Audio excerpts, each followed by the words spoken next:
Okay, welcome back. अब इस code को किस तरह से हमने डिप्लॉय करना है, किन बातों का हमने ख्याल रखना है, मैं यहाँ से आ जाता हूँ। सबसे पहले हमने अपनी प्रोफाइल में इन्वायरमेंट वेरिएबल सेट करना है। हमारा by default environment variable development set होता है, तो हम इसे प्रोडक्शन पे सेट कर देंगे। देन हमें डाटाबेस की कनेक्शन स्ट्रिंग चाहिए, क्योंकि हम डाटाबेस को भी डिप्लॉय करने जा रहे हैं।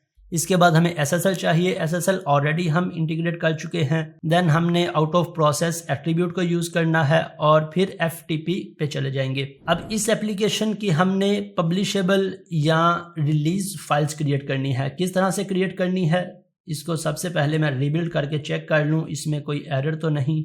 बिल्ड ऑल सक्सीड मीन्स इसमें कोई एरर नहीं है। मैं अपनी कनेक्शन स्ट्रिंग में आ जाऊँ, appsetting.json, यहाँ पे मैंने कनेक्शन स्ट्रिंग ऐड करनी है। सेकंड मेरे पास अगर मैं इसे एक्सपेंड करता हूँ तो एक और फाइल है appsettings.development.json। ये फाइल कब यूज़ होती है, ये फाइल हमारे डेवलपमेंट के प्रोसेस के लिए यूज़ होती है, लेकिन जैसे ही हम इसे डिप्लॉय करेंगे तब हमें डिप्लॉयमेंट की फ़ाइल चाहिए। या बाय डिफ़ॉल्ट ये appsettings.json में से हमारी कॉन्फ़िगरेशन रीड कर लेगा, या फिर हम यहाँ पे प्रोडक्शन की फ़ाइल भी सेपरेटली क्रिएट कर सकते हैं।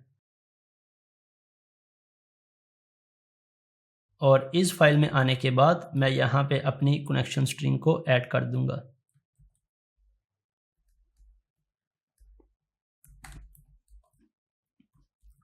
ओके, ये कनेक्शन स्ट्रिंग कहाँ से आएगी इसे हम थोड़ी देर में देखते हैं। इसे हम अपनी इस डाटाबेस की कनेक्शन स्ट्रिंग के साथ अटैच करेंगे।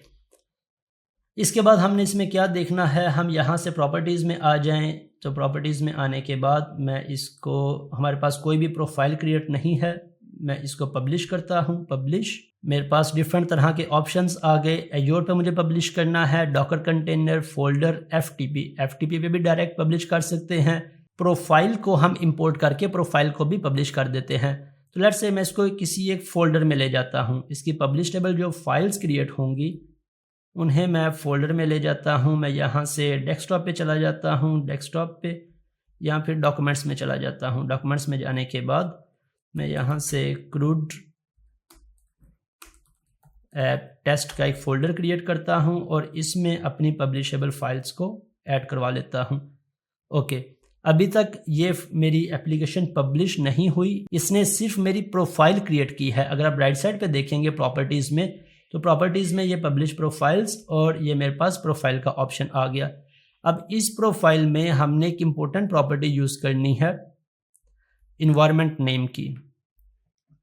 इन्वायरमेंट नेम प्रोडक्शन, और यहाँ पे जाने के बाद अगर आप इसको ऐड नहीं करते तो रन टाइम पे आपके पास काफ़ी सारी प्रॉब्लम्स क्रिएट होंगी, क्योंकि जब हम एप्लीकेशन को डिप्लॉय करते हैं तो हमारी सभी सेटिंग्स कॉन्फ़िगरेशन प्रोडक्शन की होनी चाहिए, ना कि डेवलपमेंट की या फिर हमारी किसी और इन्वायरमेंट की। सो ये मैंने इसको ऐड कर दिया। अब मैं वापस इस टैब पे जाता हूँ। अब मैंने इसे पब्लिश कर देना है, तो इस फोल्डर में मेरी पब्लिशेबल फाइल्स क्रिएट हो जाएंगी। ओके, पब्लिश सक्सीड, मैं इस फोल्डर को ओपन कर लेता हूँ। तो यहाँ पे आप देखेंगे ये सभी की सभी फाइल्स मेरी यहाँ पे ऐड हो गई। जितने भी पैकेजेस थे, जितनी भी लाइब्रेरीज थे, वो सब कुछ यहाँ पे ऐड हो गया। मैं इसकी एक जिप फाइल क्रिएट करता हूँ। ये है मेरे पास क्रूड ऐप टेस्ट और जिप फाइल। ओके, ये मेरे पास जिप फाइल क्रिएट हो गई। मैं आ जाता हूँ अपने होस्टिंग प्लेटफॉर्म पे और यहाँ से इसके फाइल मैनेजर में आने के बाद यहाँ पे मैं जिप को, आप देख रहे हैं यहाँ पे मेरे पास ऑप्शन है जिप अनजिप। तो मैं इसे अपलोड करता हूँ और अपलोड करने के बाद मैं इसे अनजिप कर लूँगा। मैं आ जाता हूँ डॉक्यूमेंट्स, मैं अपनी फ़ाइल को सिलेक्ट कर लेता हूँ और अपलोड। ओके, ये मेरे पास फ़ाइल अपलोड हो चुकी है। मैं इसे क्लोज़ कर देता हूँ। ऑटोमेटिकली ये पेज मेरा रिफ़्रेश हो जाएगा और ये मेरे पास मेरी जिप फाइल आ गई। इसे मैं अनजिप कर लेता हूँ। इसे मैं सिलेक्ट करूँगा और सिलेक्ट करने के बाद मैं इसे अनजिप कर लेता हूँ। अनजिप पे क्लिक किया, ये मेरे पास ऑप्शंस आ गए। मेक श्योर कर लीजिएगा कि आपका ये site1 का फोल्डर ही सिलेक्ट हो। अगर आप DB में से अनजिप करेंगे या किसी और फोल्डर में अनजिप करेंगे तो आपकी फ़ाइल रन नहीं होंगी। तो मैं यहाँ पे site1 को ही सिलेक्ट कर लेता हूँ। ओवरराइट, अगर ऑलरेडी एग्जिस्टिंग कोई फ़ाइल हो तो ओवरराइट हो जाए। यहाँ पे मेरे पास मेरी ये अनजिप हो जाएगी। ओके, मेरी फ़ाइल अनजिप हो गई, तो जिप फाइल को मैं सिलेक्ट करके डिलीट कर देता हूँ। अब मैं इस फोल्डर में चले जाता हूँ। इसकी सभी फाइल्स को मुझे मूव करना है होम फोल्डर पे या इंडेक्स फोल्डर पे, सॉरी अपने मेन फोल्डर पे। और मैंने यहाँ से सभी फाइल्स को सिलेक्ट किया। मूव, कहाँ पे मूव करना है, मुझे मूव करना है साइट 1 में और सबमिट कर देता हूँ। अब सभी फाइल्स जो कि मेरे इस रूट के फ़ोल्डर में थी वो सभी फाइल्स मैंने वहाँ से मूव करके मेन फ़ोल्डर पे ले आया हूँ और इसको अब मैं रिमूव कर देता हूँ।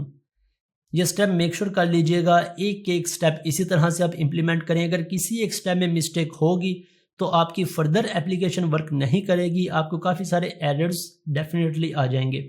अब ये मेरी फाइल यहाँ पे आ चुकी। अब इस स्टेज पे अगर मैं इसे चेक करता हूँ रन करके तो देखते हैं मेरे पास क्या आउटपुट आती है। अब ये मेरी एप्लीकेशन काफ़ी टाइम लगा रही है, इट मीन्स ये मेरी एप्लीकेशन लाइव हो गई है। सो एप्लीकेशन लाइव हो गई, लेकिन एक प्रॉब्लम है, यहाँ पे मेरी डाटाबेस वर्क नहीं करेगी क्योंकि हमने अभी तक डाटाबेस को अटैच नहीं किया।